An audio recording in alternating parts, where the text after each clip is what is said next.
Olá, muito bom dia, seja bem-vindo ao Bom Dia Maestro, o Morning Call da Maestro Investimentos. Hoje é quinta-feira, dia 1º de julho de 2021 e segue as principais notícias e indicadores para começar o dia bem informado.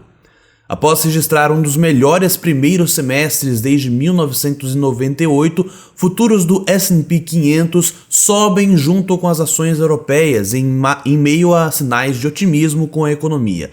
O índice europeu avança com papéis de bancos, viagem e energia, além de mineradoras que engatam em ganhos do minério. Na Ásia, bolsas tiveram um movimento contido após indicadores refletirem o impacto da pandemia na produção das fábricas. O índice dólar e yield dos treasuries está em alta.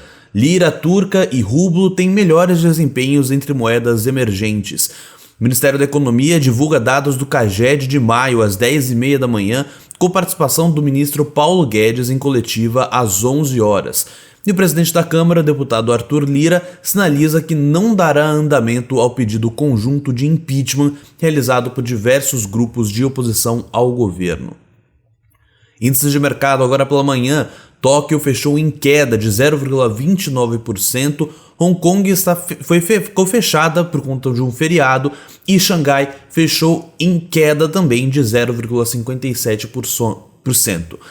Londres, neste momento, está em queda de 0,71%, Paris em leve queda de 0,01% e Frankfurt também está em queda de 0,07%.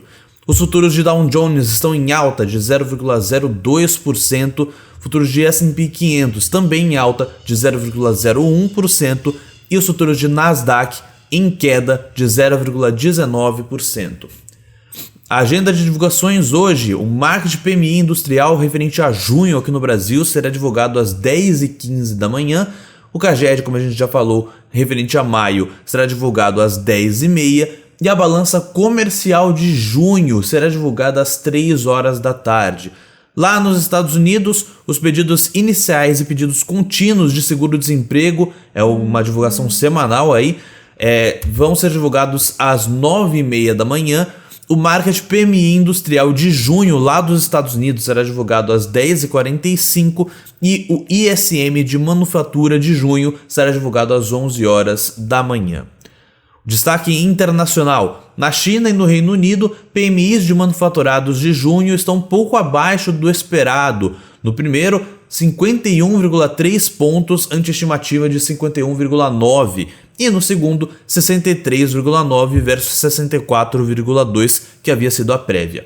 Na zona do euro, o índice de desemprego de maio veio 7,9% contra a expectativa de 8%.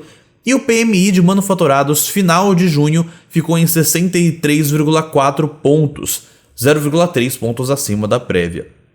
A OPEP e os seus aliados vão decidir hoje sobre os níveis de produção para os próximos meses, com claro desacordo antes da reunião entre a Rússia, que quer abrir as torneiras, e a Arábia Saudita, em busca de uma abordagem mais cautelosa. Possíveis aumentos de oferta estão sendo discutidos para agosto ou setembro, segundo o ministro da Energia do Cazaquistão, Nurlan Nogaev, e a repórteres. No mercado hoje, o petróleo está sendo negociado acima de $74 o barril, o nível mais alto desde 2018, com analistas esperando mais aumentos, a menos que a OPEP+ ofereça um grande e surpreendente aumento de produção. No destaque local, atravessamos a semana com a crise ligada à negociação pela compra de vacinas como principal tema da política. Pressionado, Bolsonaro reagiu ontem, dizendo que a CPI é composta por, abre aspas, 7 bandidos, fecha aspas. A decisão da comissão de marcar apenas para a próxima quinta-feira o depoimento de Ricardo Barros prolonga o período de tensão para o governo. E o Planalto discute como blindar o presidente para evitar a sua contaminação pelos episódios. A previsão para essa quinta é de sequência no noticiário negativo para o governo. Hoje depõe a comissão Luiz Dominguete Pereira, que contou à Folha de São Paulo ter recebido pedido de propina para fechar a venda de 400 milhões de doses da AstraZeneca ao governo. O depoimento estava inicialmente marcado para amanhã, mas foi antecipado porque Maximiano, da Precisa, conseguiu direito a ficar calado no STF. Depois do silêncio de Wizard ontem, a CPI correu para não ter 2 dias seguidos de falação apenas dos senadores. Além de representar sua história, Dominguete precisará também se explicar, já que a AstraZeneca nega trabalhar com intermediários, como a companhia em que ele diz atuar. Nos desdobramentos políticos do episódio, Gilberto Kassab, que já havia se descolado do governo, diz que a crise fortalece a possibilidade de impeachment, embora não veja situação nesse ponto. Arthur Lira disse ontem que não viu nada de diferente no autodenominado super pedido de impeachment protocolado pela pompa pela oposição e por aliados do governo. Vamos falar agora de empresas. A Petrobras confirmou na noite de quarta, em fato relevante, que seu conselho de administração aprovou em reunião realizada nesta quarta o preço de R$ 26 por ação para as ações da BR Distribuidora no âmbito da oferta pública de distribuição secundária de ações, movimentando 11 bilhões e 358 milhões de reais. Já o Conselho de Administração da companhia aprovou a cessão da totalidade da sua participação em um conjunto de 7 concessões terrestres e de águas rasas, denominada Polo Alagoas, localizadas no estado de Alagoas, para a empresa Petromais Global Exploração e Produção. O valor total da venda foi de 300 milhões de dólares, sendo que 60 milhões serão pagos na data de assinatura do contrato e 240 milhões no fechamento da transação. A norueguesa BW Energy e a brasileira DBO Energy enviaram ofertas pelo polo marítimo de petróleo Golfinho da Petrobras, segundo informações repassadas por 2 fontes à Reuters. Localizado na costa do Espírito Santo, Golfinho, um campo maduro que produziu aproximadamente 14.900 barris de petróleo por dia e 750 mil metros cúbicos de gás por dia em 2020, de acordo com documentos divulgados pela Petrobras. Já a estatal realizou na quarta-feira o pré-pagamento ao fundo de pensão Petros de 2 bilhões e 250 milhões de reais, segundo informou a empresa em fato relevante ao mercado. A dívida havia sido contratada para realizar o parcelamento de contrapartida contributiva paritária assumida em um plano de equacionamento de déficit. A CCR informou que a sua controlada Via Mobilidade, concessionária das linhas 8 e 9 do Sistema de Trens Metropolitanos de São Paulo, o metrô, firmou contrato com a Secretaria de Transportes Metropolitanos, a STM do Estado de São Paulo, para concessão onerosa de prestação do serviço público de transporte de passageiros sobre trilhos, nas linhas 8 Diamante e 9 Esmeralda da rede de trens da região metropolitana de São Paulo. Os valores do contrato não foram informados. A Alpargatas informou a conclusão da venda da marca Mizuno no Brasil à Vulcabras. O segundo termo de fechamento foi assinado mediante pagamento de 37,3 milhões de reais. A Terra Santa Agro comunicou que terminou na terça o prazo para que credores se opusessem à redução de capital da companhia, o que permitirá que a transação siga adiante.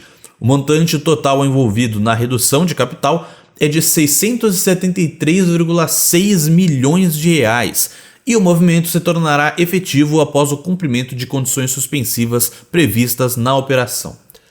Já o grupo de medicina diagnóstica Fleury informou que retomou os principais serviços a clientes depois de ter informado ao mercado há uma semana que sofreu um ataque hacker contra os seus sistemas de computadores. A companhia afirmou que restabeleceu nesta quarta-feira o serviço de consulta de resultados de exames pela internet, abrindo aspas, completando o conjunto de principais serviços utilizados por nossos clientes, fecha aspas. A Estec anunciou na quarta-feira um lançamento imobiliário residencial de alto padrão com valor geral de vendas, um VGV de 675 milhões e 100 mil reais na cidade de São Paulo. O empreendimento chamado Is Infinity é formado por 2 torres com 88 apartamentos com áreas entre 276 a 554 metros quadrados e é vizinho ao Parque Ibirapuera. A Marco Polo informou que, a partir da decisão do Supremo Tribunal Federal, o STF, sobre a exclusão do ICMS da base de cálculo do PIS e da COFINS, a companhia e suas controladas calculam em 383 milhões de reais os valores a receber englobados em suas ações judiciais que discutem a questão. Já a Uzi Minas informou que estima um impacto positivo de 2,4 bilhões de reais antes de efeitos fiscais em seus resultados após a decisão do Supremo que excluiu o ICMS da base de cálculo do PIS/COFINS.